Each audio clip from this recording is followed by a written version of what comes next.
नमस्कार, मैं हूं प्रशांत और आज का ये फिल्म नहीं आसान बिल्कुल अलग अंदाज में, क्योंकि हमारे साथ जो शख्सियत हैं वो भी कुछ अलग अंदाज में ही बात करती हैं, अलग अंदाज में अभिनय करती हैं। मेरे फेवरेट एक्टर, डायरेक्टर, प्रोड्यूसर, बहुत सारी फिल्में की हैं, साथ में नेशनल अवार्ड्स 3 बार नेशनल अवार्ड मिले हैं। मैं बात आज कर रहा हूँ पंकज कपूर साहब से।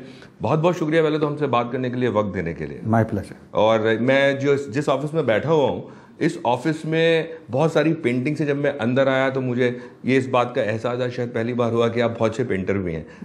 मुझे ये बात पता नहीं थी। अच्छा और बुरा तो मैं नहीं जानता हूँ, क्योंकि ये बतौर पैशन, क्रिएटिविटी, ये काम कुछ 2-3 साल पहले ही शुरू किया है मैंने जी। लेकिन हाँ, थोड़ा इसमें इंडल्ज करता हूँ जब कभी मौका मिल जाता है जी। लेकिन ये कि आप पेंटर भी हैं, आपको ये एहसास कब हुआ? 2-3 साल पहले एक क्रिसमस ईव पे हमारे यहाँ एक थोड़ी सी प्रथा है कि हम लोग एक दूसरे को कुछ एक गिफ्ट देते हैं। उसमें 3-1 साल पहले मेरे बच्चों ने मुझे कुछ कैनवसेस और कुछ पेंट्स दिए, तो मैं भी हैरान था कि ये किस सोच के तहत दिए। उन्होंने कहा कि जो खाली वक्त आपके पास रहता है उसमें आप इसका इस्तेमाल कर सकते हैं। तो पहले तो बड़ी हिचकिचाहट हुई, लेकिन फिर हल्के से शुरुआत की तो अच्छा लगा जी। फिर एक अलग ही लेवल पे क्रिएटिविटी का प्रोसेस स्टार्ट हो गया। तो इस तरह से ये सिलसिला बहरहाल शुरू हो गया जी। आपके प्लेस की बात करूं, शहर की बात करूं, दोपहरी की बात करूं, इतना लंबा सफ़र, और उसके बाद जहाँ से शुरू हुआ वहीं वापस, मैं नहीं कहूँगा आके रुक गए, बट वो भी कर रहे हैं और वो वापस शुरू किया।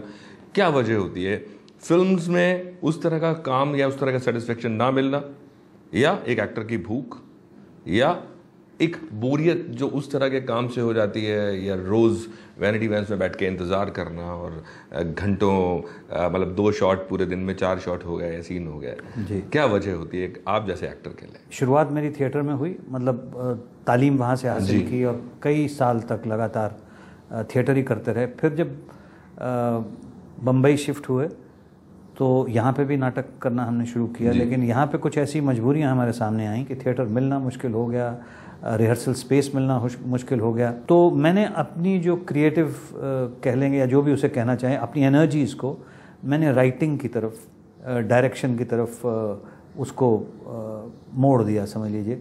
तो इसीलिए जिस दौर में मैंने थिएटर बंद किया, उसमें उस ज़माने में राइटिंग का दौर बहुत ज़्यादा शुरू हो गया। तो कौन सा वक्त था जब? I think 90s। फिर टेलीविज़न जो बतौर अभिनेता मैं कर रहा था, तो दरअसल बेस्ट चॉइस उस वक्त वो थी। करमचंद वगैरह स्टार्ट हुआ, तो उस वक्त जो हमारा मेन स्ट्रीम सिनेमा था या सिनेमा था, आपके पास वही 2-3 गिने चुने किरदार थे जी। हीरोइन का भाई, हीरो का दोस्त या विलेन जी। तो ये तो वो रोल नहीं थे जिनके लिए मैंने तालीम हासिल की थी। मुझे लगता है कि मेरी तकदीर बहुत अच्छी थी, क्योंकि हुआ यूँ कि जिस वक्त शायद टेलीविज़न में सबसे ज़्यादा क्रिएटिव काम हो रहा था, मुख्तलिफ़ कहानियाँ, मुख्तलिफ़ किरदार, उस वक्त मुझे टेलीविज़न में काम करने का मौका मिला। ऐसा लगता था मजबूरी के तहत, लेकिन I made that brave choice कि मैं सिनेमा में रेगुलर रोल्स नहीं करूँगा और टेलीविज़न में मुख्तलिफ़ किरदार करूँगा। दूसरा ये था कि कुछ पैसे भी मिल रहे थे। पैसा अच्छा था जी। पैसे शुरुआत में तो ऐसा लगा कि सर्वाइवल के लिए हैं। सिर्फ सर्वाइवल ही नहीं था, उसके साथ साथ क्रिएटिव सर्वाइवल भी था, जो मैं समझ जी, सेटिस्फेक्शन था। फिर ऊपर वाले की कुछ ऐसी कृपा हुई कि जब ऐसा लगा कि टेलीविज़न बहुत थका रहा है, तो कुछ ऐसा इत्तेफाक हुआ कि उसी ज़माने में फिल्में अच्छी निकलने लगीं, अच्छे सब्जेक्ट्स आने लगे, वो फिल्में चलने लगीं। उसी दौर की फिल्में हैं ये, मकबूल, धर्म, वहाँ से फिल्मों का दौर शुरू हो गया। तो फिर मैंने ये तय किया कि अब टेलीविज़न जो है वो नहीं करेंगे, क्योंकि टेलीविज़न की शक्ल भी बदल रही थी जी।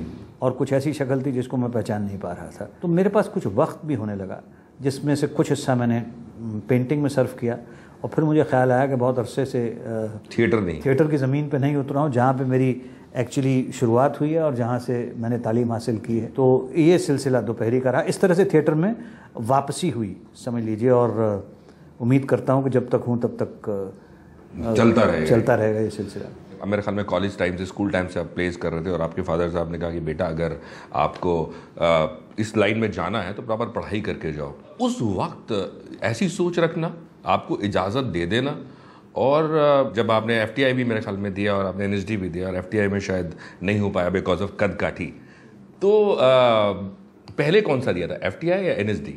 आई थिंक पहले नेशनल स्कूल ऑफ ड्रामा जी। जब मैंने बताया कि मैं अभिनेता बनना चाहता, तो मेरी माँ तो रोने लगी, और हालांकि वो मेरी पहली टीचर थी, जिन्होंने मुझे 3-4 साल की उम्र में आपको स्किट्स कराती थी। जी जी जी। तो मेरे फादर साहब जो थे वो बहुत इमेंसिपेटेड आदमी थे, अपने ज़माने से 30-40 साल आगे। तो लुधियाने जैसे शहर में 1970 में इमेजिन कीजिए कि एक 19 साल का 17-18 साल का लड़का कहता है कि मैं अभिनेता बनना चाहता हूँ। तो उन्होंने बस यही चीज़ एक मुझसे कही, बेटा पहले तो ये पता कर लो कि ये ग्लैमर है जो तुम्हें अट्रैक्ट कर रहा है या वाकई तुम्हारे अंदर एबिलिटी है। अगर एबिलिटी है तो मुझे दिक्कत नहीं है, मैं तुम्हें सपोर्ट करूँगा फुली। तो जब फिल्म इंस्टीट्यूट का इंटरव्यू दे रहा था मैं, तो मेरे अंदर ख्वाहिश ये थी कि ऑडिशन में सिलेक्ट हो जाऊँ, भले स्क्रीन टेस्ट में फेल हो जाऊँ। तो ऑडिशन में सिलेक्ट हो गया। नेशनल स्कूल ऑफ ड्रामा उन्होंने मेरे लिए पता किया था कि अभिनय की तालीम के लिए एक और जगह भी है जो दिल्ली में नेशनल स्कूल ऑफ ड्रामा है, तो वहाँ का फॉर्म उन्होंने मंगवा के मुझसे अप्लाई कराया था। क्या बात। तो वो विजनरी थे मतलब उस मामले में। तो इस तरह से दोनों जगह इंटरव्यू हुआ। यहाँ फिल्म इंस्टीट्यूट में स्क्रीन टेस्ट में उन्होंने मुझे फेल कर दिया, ऑडिशन में मुझे सिलेक्ट कर लिया था।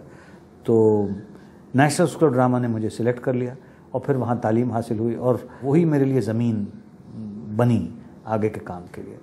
माँ जो है वो रोने लगी जी। वो उनको रोना क्यों आया? उनको रोना यह है कि उस वक्त अभिनेता बनने का तो कुछ सवाल ही नहीं था। मिडिल क्लास का लड़का भाई इंजीनियर बनेगा, ये इधर डॉक्टर बनेगा या फोर्सेज में जाएगा या तो अभिनय करने जा रहा। और मैंने ये भी कहा था मैं भाग के चला जाऊँगा। अगर नहीं आपने जाने दिया तो उन्होंने तो उसमें मेरे फादर जो थे उनकी बहुत बहुत बड़ी भूमिका है। उन्होंने मुझे जो मैं करना चाहता था वो करने भी दिया और वाकई उनकी इस बात ने मेरे लिए तो बहुत बड़ा काम किया। मैं 19 बरस का था जब मैंने नेशनल किया और 22 में पास आउट भी कर गया। पैसा भी इम्पोर्टेंट होता है जी। तो मीडियम चाहे थिएटर में पैसा नहीं है, टेलीविजन में है, फिल्म में है, तो उस वक्त कहीं पैसे की किल्लत या पैसे के लिए जद्दोजहद थी या आपको पैसे की वजह से आपको मूव करना पड़ा हो, कुछ काम करने पड़े? एक बात मैं जरूर कहूँगा, करमचंद मैंने डेफिनेटली पैसे की वजह से किया था। हाँ, पहले आपने मना कर दिया? पहले मैंने मना कर दिया था, लेकिन बाद में जब मुझे पता चला कि बैंक में 500 रुपये हैं और बम्बई शहर में रह रहा हूँ तो सर्वाइवल कैसे होगा,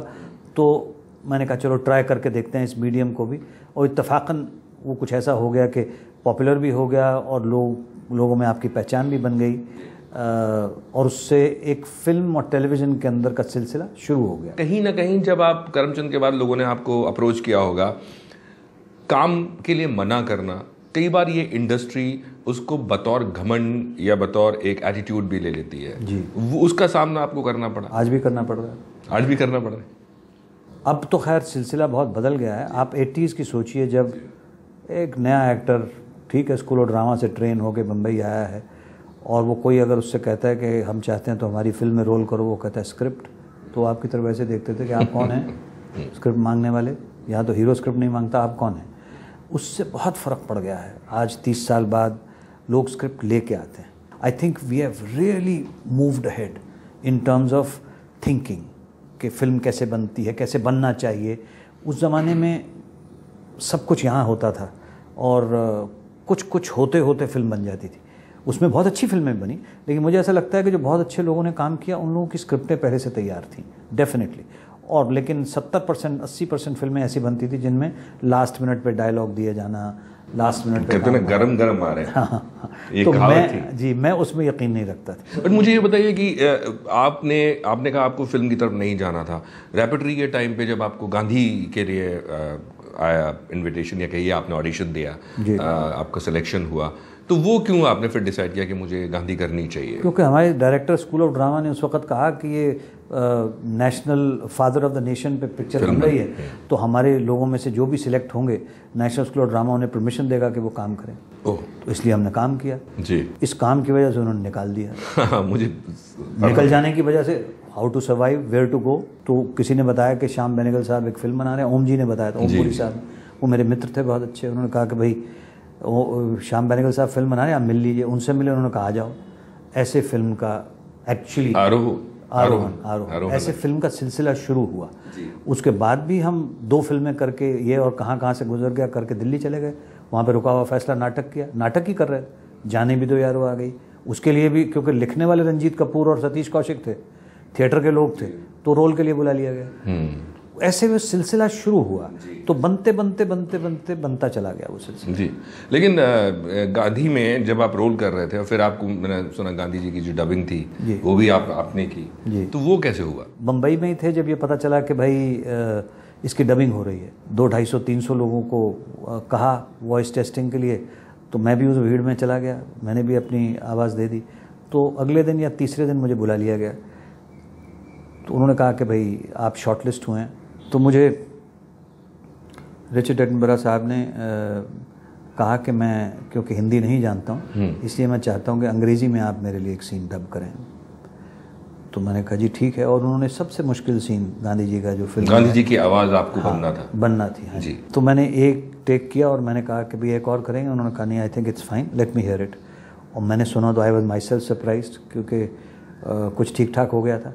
एंड इमीडिएटली ही said you are dubbing for Gandhi's film, Gandhi's voice. 11 घंटे रोज़ डबिंग करते थे हम लोग। पैसे भी हमने इतने से ही लिए, but the satisfaction was that Richard was very happy with the. और इतनी बड़ी फिल्म का हिस्सा बनना। और छोटा सा एक ब्रेक ले लेते हैं, ब्रेक के बाद वापस आते हैं। ब्रेक के बाद जब वापस आएंगे तो जो फिल्मों का जो बाकी सफ़र है आपको, उसके बारे में हम लोग बात करेंगे। और एक एक्टर की जो मजबूरियां फिल्म में हो जाती हैं या बहुत सारी फ्रस्ट्रेशन हो जाती हैं, वो सब पे भी हम बात करेंगे। आते हैं बस थोड़ी सी देर में।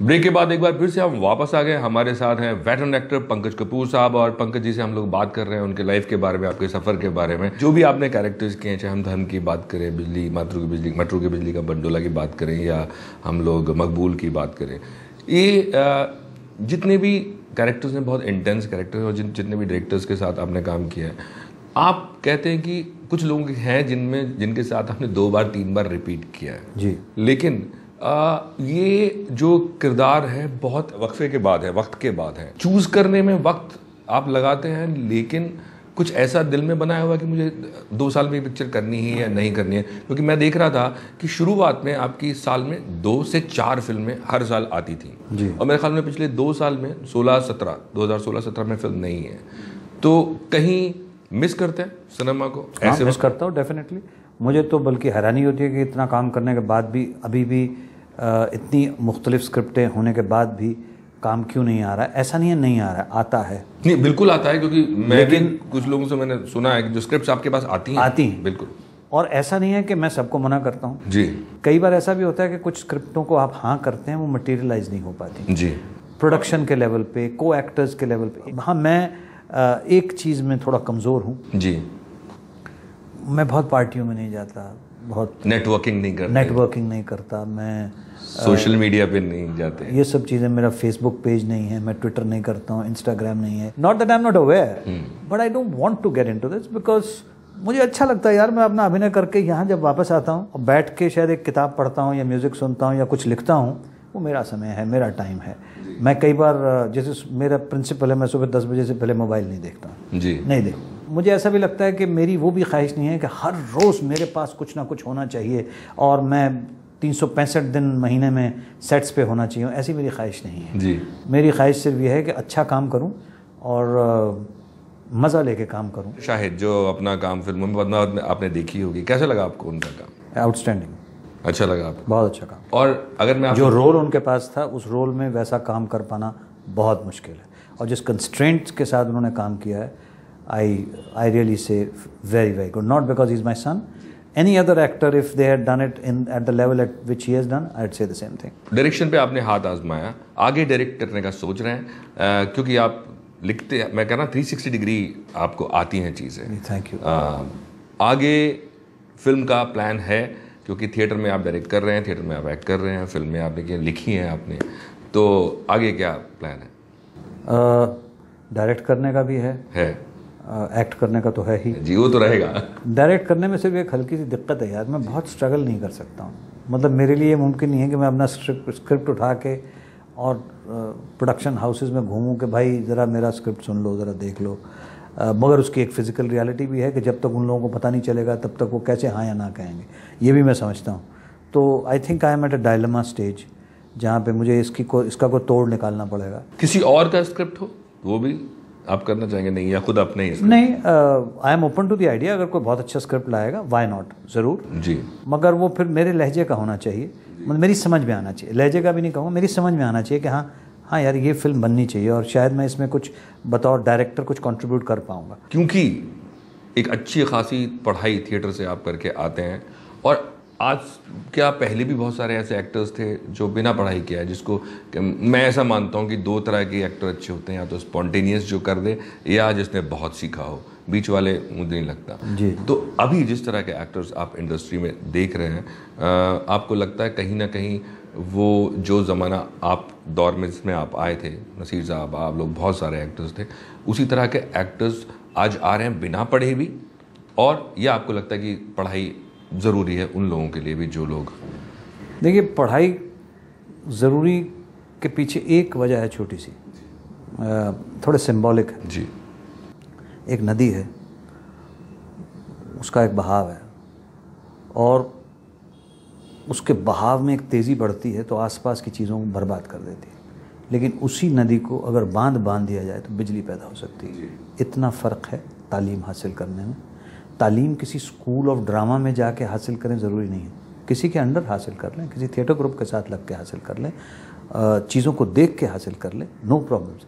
लेकिन एक प्रोसेस ऑफ एजुकेशन ज़रूरी इसलिए है कि अगर वाकई आपके अंदर मादा है और बेपनाह है तो उसको चैनलाइज करना बहुत आवश्यक है, अदरवाइज़ वो बिखर जाएगा। आपको हो सकता है 1 या 2 फिल्मों में अच्छा काम करने के बाद आपकी समझ में ये ना आए कि अब मुझे मेरी सक्सेस और मेरी काबिलियत को समेटना कैसे है और इसको आगे कैसे बढ़ाना है, उसके लिए तालीम ज़रूरी है। बहुत बहुत शुक्रिया हमसे बात करने के लिए, और मेरे ख्याल में जो भी आप बोल रहे हैं, जो आप करना चाहते हैं, अपने गोल की तरफ पहुंचना चाहते हैं, वो बिल्कुल पूरा हो। और बहुत बहुत शुक्रिया, एक बार फिर से आपको शुक्रिया बोलूँगा हमारे दर्शकों के साथ अपनी ज़िंदगी साझा करने के लिए। Thank you so much, thank you, धन्यवाद।